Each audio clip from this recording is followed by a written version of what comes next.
పశ్చిమాసియా పరిణామాల నేపథ్యంలో ప్రపంచ దేశాల ముందు అమెరికా ఒక విలన్గా మారిపోయిందంటున్నారు అంతర్జాతీయ వ్యవహార నిపుణులు. జో బైడెన్ హయాంలో ప్రపంచంలో అమెరికా ఒక భాగంగా ఉండేది. అయితే ట్రంప్ అధ్యక్షుడిగా బాధ్యతలు స్వీకరించాక అమెరికాయే యావత్ ప్రపంచంగా మారిపోతోందంటున్నారు. ఇందుకు అమెరికా ప్రెసిడెంట్ ట్రంప్ సర్కార్ నియంతృత్వ ధోరణే కారణమంటున్నారు. ఈ సందర్భంగా గతంలో కెనడా, గ్రీన్లాండ్లు బలవంతంగా అమెరికాలో కలిపేసుకుంటామని ట్రంప్ బెదిరించడాన్ని వీరు ప్రస్తావిస్తున్నారు.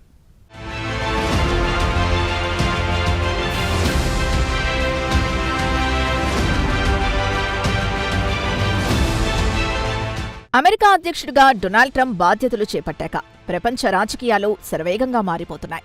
జో బైడెన్ హయాంలో ప్రపంచంలోని అనేకానేక దేశాల్లో అమెరికా ఒకటిగా ఉండేది. అయితే డొనాల్డ్ ట్రంప్ వచ్చాక ఒక్కసారిగా సీన్ మారిపోయింది. ఒక్క అమెరికాయే యావత్ ప్రపంచం అనే ధోరణి పెరిగింది. అమెరికా అధ్యక్షుడు డొనాల్డ్ ట్రంప్ అవలంబిస్తున్న వైఖరి ఇందుకు కారణం. ఇటీవల ఇరాన్పై అమెరికా భద్రతా బలగాలు యుద్ధం ప్రారంభించిన సంగతి తెలిసిందే. యుద్ధం ప్రారంభమయ్యే నాటికి ట్రంప్ అంచనాలు వేరేగా ఉన్నాయి. ఒక వారం రోజుల్లో ప్రపంచ పటం నుంచి ఇరాన్ అంతర్ధానమవుతుందని నమ్మాడు. మితిమీరిన ఆత్మవిశ్వాసంతో ఇరాన్పై దాడులకు ట్రంప్ ఆదేశాలిచ్చాడు. అయితే యుద్ధం ప్రారంభమై నెల రోజులు దాటింది. అయితే ప్రపంచ పటం నుంచి ఇరాన్ కనుమరుగు కాలేదు. యుద్ధరంగంలో ఉండి అమెరికా దళాలతో పోరాడుతూనే ఉంది. ఈ పరిణామం ట్రంప్కు మింగుడు పడటం లేదు. అంతేకాదు, వ్యూహాత్మకంగా హార్మోస్ జలసంధిని ఇరాన్ మూసివేసింది. దీంతో ప్రపంచవ్యాప్తంగా అనేక దేశాల్లో చమురు సంక్షోభం ఏర్పడింది. దీని ప్రభావం అమెరికాపై కూడా పడింది. ఈ నేపథ్యంలో ఇరాన్పై దాడులకు తాత్కాలికంగా విరామం ప్రకటించింది అమెరికా. ఇదిలా ఉంటే ఇరాన్పై ట్రంప్ది పాత పగే అని చెప్పుకోవాలి. డొనాల్డ్ ట్రంప్ తొలిసారిగా అధ్యక్షుడిగా ఉన్నప్పుడు కూడా ఇరాన్తో అమెరికా సంబంధాలు అంతంతమాత్రంగానే ఉండేవి. బరాక్ ఒబామా హయాంలో అమెరికా, ఇరాన్ మధ్య అణు ఒప్పందం కుదిరింది. అయితే రాత్రికి రాత్రి రెండు దేశాల మధ్య ఉన్న అణు ఒప్పందాన్ని ట్రంప్ సర్కార్ 2018లో ఏకపక్షంగా రద్దు చేసింది. అప్పటి నుంచి అమెరికా, ఇరాన్ మధ్య దూరం పెరిగింది. రెండోసారి అధ్యక్షుడయ్యాక మరోసారి ఇరాన్తో ట్రంప్ సర్కార్ కయ్యానికి కాలు దువ్వింది. అమెరికాతో అణు ఒప్పందాన్ని చేసుకోవాలని ఇరాన్ పాలకులకు దాదాపు ఏడాది కిందట డొనాల్డ్ ట్రంప్ హుకుం జారీ చేశారు. అంతేకాదు, అణు ఒప్పందాన్ని చేసుకోవడానికి ఇరాన్ అంగీకరించకపోతే బాంబులు వేస్తామని హెచ్చరించింది ట్రంప్ సర్కార్. డొనాల్డ్ ట్రంప్ తెంపరితనానికి ధీటుగా బదులిచ్చింది ఇరాన్ సర్కార్. అమెరికా ప్రభుత్వంతో చర్చలు జరపడానికి తాము సిద్ధంగా లేమని ఇరాన్ అధ్యక్షుడు పెజెష్కియాన్ బదులిచ్చారు. అమెరికా బెదిరింపులకు భయపడేది లేదన్నారు. పనిలో పనిగా భూగర్భంలో తాము దాచిపెట్టిన క్షిపణులకు సంబంధించిన వీడియోని అప్పట్లో ఇరాన్ విడుదల చేసింది. అమెరికా దాడులకు ప్రతిదాడులు తప్పవని హెచ్చరించారు. కాగా ఇరాన్ చుట్టూ ఉన్న ప్రాంతాల్లో దాదాపు 10 అమెరికా స్థావరాలున్నాయి. ఈ స్థావరాల్లో వేలాది మంది అమెరికా సైనికులున్నారు. ఇరాన్పై అమెరికా దాడులు చేస్తే ఆ దేశానికి చెందిన స్థావరాలపై ప్రతిదాడులకు అప్పట్లోనే ఇరాన్ రంగం సిద్ధం చేసింది.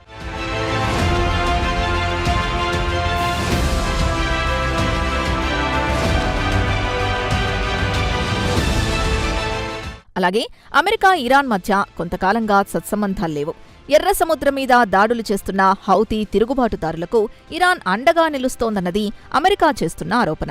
అయితే ఈ ఆరోపణను ఇరాన్ ఖండించింది. ఈ నేపథ్యంలో అణు ఒప్పందం విషయంలో అమెరికా, ఇరాన్ మధ్య ఉద్రిక్తతలు నెలకొన్నాయి.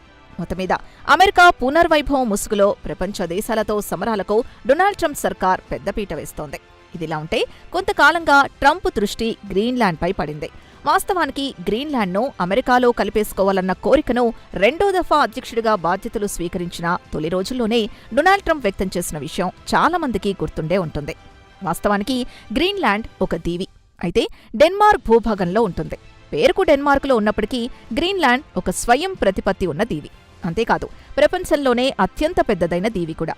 అవసరమైతే సైన్యాన్ని దింపైనా గ్రీన్లాండ్ దీవిని కొనుగోలు చేస్తామని అప్పట్లో డొనాల్డ్ ట్రంప్ తెగేసి చెప్పారు. గ్రీన్లాండ్ విషయంలో ట్రంప్ మక్కుపట్టు పట్టడం ఇదేం తొలిసారి కాదు. డొనాల్డ్ ట్రంప్ మొదటి టర్మ్లో కూడా గ్రీన్లాండ్ దీవిని కొనాలని భావించారు. గ్రీన్లాండ్ దీవిపై ట్రంప్ ఆసక్తి చూపడం వెనుక అనేక కారణాలున్నాయి. గ్రీన్లాండ్ దీవికి జియోపాలిటిక్స్ పరంగా ప్రాధాన్యం ఉంది. వాయువ్య గ్రీన్లాండ్లో ఒక కీలక ఎయిర్బేస్ ఉంది. రష్యా రాజధాని మాస్కో, అలాగే అమెరికా వాణిజ్య రాజధాని న్యూయార్క్ మధ్యలో ఈ ఎయిర్బేస్ ఉంటుంది. ఇక్కడి నుంచి అమెరికా భూభాగాలపై దాడి చేయడానికి అవకాశాలున్నాయి. ఈ నేపథ్యంలో అమెరికా భద్రత దృష్ట్యా గ్రీన్లాండ్ దీవిని స్వాధీనం చేసుకోవాలని డొనాల్డ్ ట్రంప్ భావిస్తున్నట్లు సమాచారం. దీంతో అవసరమైతే సైనిక వినియోగాన్ని కూడా తోసిపుచ్చేది లేదని ఆయన కుండబద్దలు కొట్టారు.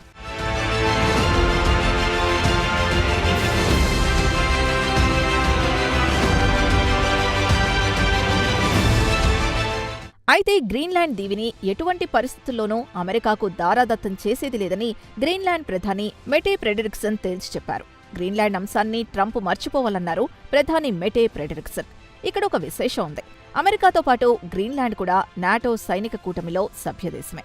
ఒకవేళ గ్రీన్లాండ్ దీవిని అమెరికా బలప్రయోగంతో హస్తగతం చేసుకుంటే అది నాటో సైనిక కూటమికి అంతం పలికినట్లేనని ప్రధాని మెటే ఫ్రెడరిక్సన్ వ్యాఖ్యానించారు. ఇక్కడ కెనడా గురించి కూడా ప్రస్తావించుకొని తీరాలి.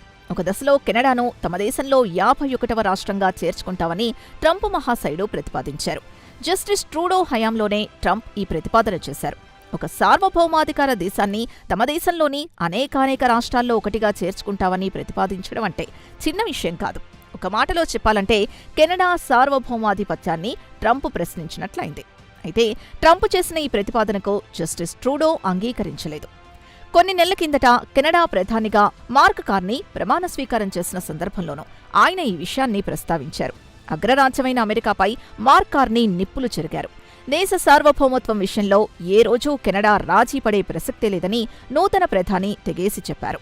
అమెరికా 51వ రాష్ట్రంగా కెనడా అనేది డొనాల్డ్ ట్రంప్ మహాశయుడి పగటి కల అని మార్క్ కార్నీ కుండబద్దలు కొట్టారు. డొనాల్డ్ ట్రంప్ కన్న ఈ కల ఏ రోజూ సాకారమయ్యే ముచ్చటే లేదని ఆయన కుండబద్దలు కొట్టారు. అంతేకాదు కెనడా వనరుల మీద అమెరికా కన్నేసిందని నిప్పులు చెరిగారు. అయితే అమెరికా కుట్రను తాము అడ్డుకుంటామని నూతన ప్రధాని మార్క్ కార్నీ తెగేసి చెప్పారు. ఈ విషయంలో ట్రంప్ కుట్రను తాము సఫలం కానివ్వబోమన్నారు. అమెరికాతో పోలిస్తే కెనడా చిన్న దేశం కావచ్చు, అయినప్పటికీ తమ దేశాన్ని రక్షించుకునే సత్తా కెనడాకుందని మార్క్ కార్నీ వెల్లడించారు. అంతేకాదు కొన్ని నెలల కిందట మొత్తం 92 దేశాలపై ఎడాపెడా సుంకాలు విధించి ట్రంప్ హల్చల్ చేశారు. అంతేకాదు ఈ సుంకాల విధింపు సందర్భంగా డొనాల్డ్ ట్రంప్ నిజస్వరూపం వెల్లడైంది. నోరు తెరిస్తే భారత ప్రధాని నరేంద్ర మోదీ తనకు మంచి మిత్రుడని చెప్పే డొనాల్డ్ ట్రంప్ నిజస్వరూపం బయటపడింది. నరేంద్ర మోదీతో స్నేహబంధాన్ని ఏమాత్రం పట్టించుకోలేదు డొనాల్డ్ ట్రంప్. హౌడీ మోడీ, అలాగే నమస్తే ట్రంప్ ఇలాంటివన్నిటినీ సింపుల్గా తీసి గట్టుమీద పెట్టేశారు అమెరికా అధ్యక్షుడు.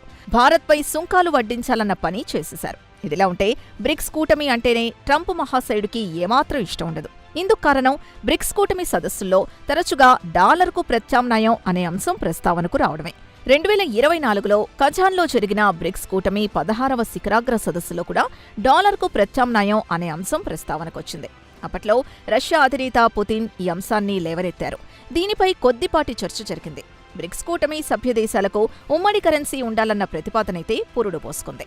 ఇందుకు కొనసాగింపుగా 2025లో బ్రెజిల్లో జరిగిన బ్రిక్స్ కూటమి 17వ శిఖరాగ్ర సదస్సులో కూడా డాలర్కు ప్రత్యామ్నాయం అనే అంశం ప్రస్తావనకొచ్చింది.